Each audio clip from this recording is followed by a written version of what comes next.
मालवण आचरा रोडचं काम गेले वर्षभरापासून सुरू आहे, पण मात्र अजूनही काम जे आहे ते मात्र पूर्ण होताना पाहायला मिळत नाही. आपण जर पाहिलं तर लक्षात येईल की हे सध्या इथे एक बोर्ड लावलेला आहे, रस्ता बंद आहे, पर्यायी मार्गाचा वापर करा अशा आशयाचं हे बोर्ड आहे या महामार्गावरती, राज्यमार्गावरती लावण्यात आलेलं. पण मात्र इथे जर पाहिलं तर पूर्ण वाहन चालकांना मात्र धुळीचा सामना देखील सहन करावा लागतो आहे. गेले काही दिवसापासून जिल्ह्यामध्ये पडत असलेल्या मुसळधार पावसामुळे देखील इथे कामाची गती देखील कमी करण्यात आली होती. मात्र आता जर पाहिलं तर इथे ब्रिजचं काम देखील पूर्ण झालेलं आहे, पण मात्र पुढचा जो रस्ता आहे तो मात्र काँक्रिटीकरण करायचं आहे ते मात्र अजूनपर्यंत पूर्ण झालेलं नाही. त्यामुळे याचा जो फटका आहे तो मात्र वाहन चालकांना सहन करावं लागतं. अनेक वाहन चालकांना ह्या धुळीचा सामना देखील करावा लागतं.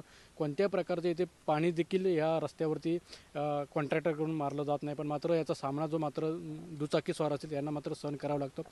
त्यामुळे हा राज्यमार्ग कधीपर्यंत पूर्ण होतो याकडे सुद्धा देखील पूर्ण वाहन चालकांचे, नागरिकांचे देखील लक्ष लागून राहिले. त्यामुळे लवकरात लवकर हा कॉन्ट्रॅक्टरने राज्यमार्ग काम करून पूर्ण करावं अशी मागणी देखील होताना पाहायला मिळते. अनंत पातळे, TV9 मराठी, सिंधुदुर्ग.